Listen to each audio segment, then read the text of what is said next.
Charges నేను చెప్పింది అదే, ఫ్యూయల్ ఛార్జెస్ ఇందా చెప్పాను 10,000 కోట్లు షార్ట్ టర్మ్ పర్చేజెస్ ద్వారా విపరీతంగా పవర్ షట్ డౌన్ చేసి మనకు ఉత్పత్తి అయ్యే సోలార్ విండ్ని షట్ డౌన్ చేసి కక్షపూరితంగా బయట విపరీతంగా పవర్ పర్చేసెస్ చేయడం వల్ల విపరీతంగా ఛార్జీలు చేసి ప్రజల మీద 9 సార్లు భారం వేశారు. మేమైతే కరెంటు ఛార్జీలు పెంచలేదు. వీళ్ళు 2022, 23 పెంచిన ఛార్జెసే, 22, 23, 24 పెంచిన ఛార్జెసే ఇవాళ ప్రజల మీద భారం పడింది. ఇది మేము పెంచింది కాదు, ముమ్మాటికి సభ ద్వారా మీకు తెలియజేస్తానని, ప్రజలకు తెలియజేస్తానని గత అసెంబ్లీలో కూడా చెప్పాను, ఇప్పుడు కూడా చెప్తున్నాను. ఈ ప్రశ్న వేసే అర్హత మీకు లేదు, ఈ ప్రశ్న వేసే అర్హత లేదు. నేను మొన్న కూడా చెప్పాను, మీరు పెంచిన విద్యుత్ ఛార్జీలకి మీరే ధర్నా పిలిపెట్టడం ఇది విచిత్రమైన సంఘటన. అడిగారు, దాన్ని కూడా ముమ్మాటికి మేము ఒక మాట చెప్తున్నాం సార్. విద్యుత్ ఛార్జీలు ఈ ప్రభుత్వం పెంచబోదు, ఈ ప్రభుత్వం దానికి కట్టుబడి ఉంది. మీరు పదే పదే సత్యదూరమైన మాటలు చెప్పి ప్రజల్ని మేమేదో విద్యుత్ ఛార్జీలు పెంచామనే సత్యదూరమైన మాటలు ప్రజల్లోకి తీసుకెళ్లే ప్రయత్నం గత కౌన్సిల్లో కూడా చేశారు, మళ్ళీ ఇప్పుడు చేశారు. ప్రపంచంలో ఎక్కడ లేని విధంగా వీళ్ళు పెంచిన విద్యుత్ ఛార్జీలకి వీళ్ళే ధర్నాకి పిలుపునివ్వటం, అదేవిధంగా వీళ్ళు పెంచిన విద్యుత్ ఛార్జీలకు వీళ్ళే క్వశ్చన్ వేయటం అనేది ఇదే ప్రక్రియ కొనసాగుతుంది. ప్రజలు తప్పుదాగే ప్రయత్నం చేస్తా ఉన్నారు. సార్ మీరు ఒకసారి వాస్తవాల్లోకి వెళ్తే మీరు చూడండి సార్, 2022, 23లో వీళ్ళు 8,113 కోట్ల రూపాయలు విద్యుత్ ఛార్జీలు పెంచి అప్పుడు ఈఆర్సీకి పంపించిన తర్వాత ఈఆర్సీ 3 నెలల్లో దాన్ని ప్రజల్లోకి తీసుకెళ్లాల్సిన దాన్ని తీసుకెళ్లకుండా 1 సంవత్సరం 8 నెలల పాటు పక్కన పెట్టి తర్వాత ప్రభుత్వమైన భారం వేసే ప్రయత్నం చేసింది. అదేవిధంగా 2023, 24లో కూడా 11,000 కోట్ల రూపాయలు మళ్ళీ ఈఆర్సీకి పంపించారు. 9,400 కోట్ల రూపాయలు భారం వేసి మొత్తం 15,000 కోట్ల రూపాయలు భారం అంతా కూడా 2022, 23, 24 వేసిన భారమే అని చెప్పి మీ ద్వారా సభ్యులకు కూడా తెలియజేస్తా ఉన్నాను. ఇందాక రవిబాబు గారు అంటా ఉన్నారు, మేము విండు సోలార్ ద్వారా ప్రజలకి మభ్య పెట్టాం. మేము ఎప్పుడు కూడా మభ్య పెట్టలేదు సార్. గతంలో 2014, 19 ఉన్నప్పుడు ఈ రాష్ట్రంలో ఎక్కడ లేని విధంగా 7,000 మెగావాట్లు విద్యుత్ ఉత్పత్తి తీసుకొచ్చాం.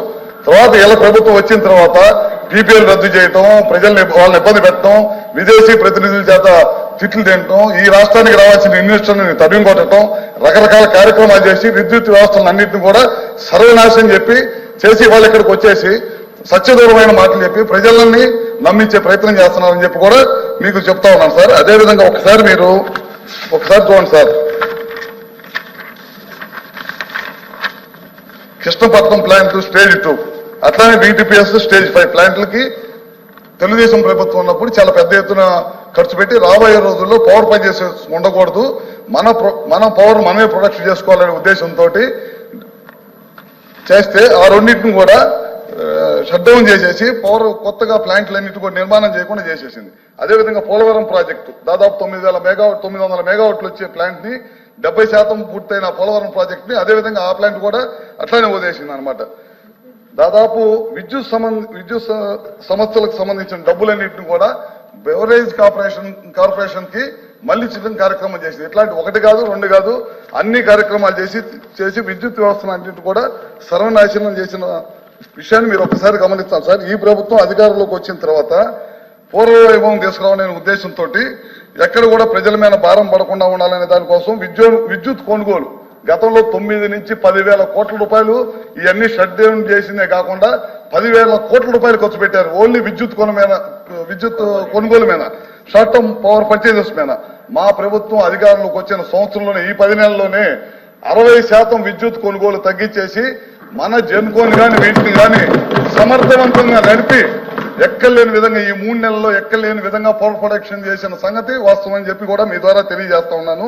అదేవిధంగా తయారైన విద్యుత్ వేస్ట్ కాకుండా కేంద్ర ప్రభుత్వ సహాయ సహకారాలతోటి బ్యాటరీ స్టోరేజ్ కూడా తీసుకొని త్వరలోనే స్టార్ట్ చేయబోతున్నాం. టెండర్లు కూడా పిలిచాం, త్వరలోనే స్టార్ట్ చేయబోతున్నాం. ఇదే విధంగా ఇందాక అన్నట్టు విండ్ కానీ సోలార్ కానీ పిఎం కుసుము వీళ్ళు వద్దని చెప్పి వెనక పంపించారు. పక్కనున్న మహారాష్ట్ర కానీ కర్ణాటక కానీ పిఎం కుసుమ్ తీసుకొని చాలా పెద్ద ఎత్తున పగలపూట రైతులు 9 గంటల కరెంట్ ఇస్తా ఉంది. వీళ్ళు లెటర్ రాశారు కేంద్ర ప్రభుత్వాన్ని, మాకు అవసరం లేదని చెప్పి. ఇవాళ ముఖ్యమంత్రి గారు అధికారంలో చేపట్టిన తర్వాత కూటమి ప్రభుత్వం మేము అమ్మటే కేంద్రానికి లెటర్ రాసి మేము ఈ రాష్ట్ర ప్రభుత్వం పిఎం కుసుమ్ తీసుకుంటామని చెప్పి మొదటి విడతగా 1,00,000 కనెక్షన్లు తీసుకున్నాం. మళ్ళీ లెటర్లు రాసి 2,000 కనెక్షన్లు తీసుకున్నాం. 2 లక్షల కనెక్షన్లు తీసుకున్నాం. ఈ ప్రభుత్వం రైతులకి పగలపూట కరెంట్ ఇవ్వాలి, పొద్దునే 10 నుంచి సాయంత్రం దాకా 9 గంటల కరెంట్ ఇవ్వాలి, పిఎం కుసుమ్ తీసుకోవాలి, తద్వారా ప్రజలకు కరెంట్ ఇవ్వాలనే దానికోసం ఈ ప్రయత్నం చేస్తా ఉన్నాం. ఈ ప్రభుత్వం కట్టుబడి ఉంది. విద్యుత్ ఛార్జీలు పెంచలేదు, పెంచము. మీరు పెంచిన విద్యుత్ ఛార్జీలు మాత్రమే ప్రజల మీద భారం పడింది. ఇది ఇప్పుడు కాదు చెప్తాం, గతంలో కూడా చెప్పాము. ఇది పదే చెప్తున్నాం. మా గవర్నమెంట్ అధికారం ఉన్నప్పుడు 14 to 18 ₹1 కూడా పెంచలేదు. మీ ప్రభుత్వం అధికారం వచ్చిన తర్వాత గడిచిన 5 సంవత్సరాల్లో 9 సార్లు విద్యుత్ ఛార్జీలు పెంచిన ఘనత మీది. మా ప్రభుత్వం ఎట్టి పరిస్థితులు, మా ముఖ్యమంత్రి గారు కానీ మా కూటమి ప్రభుత్వం కానీ ఎట్టి పరిస్థితుల్లో ₹1 కూడా విద్యుత్ ఛార్జీలు పెంచమని చెప్పి ఈ సభ ద్వారా సభ్యులకి ప్రజలకు కూడా తెలియజేస్తున్నాము.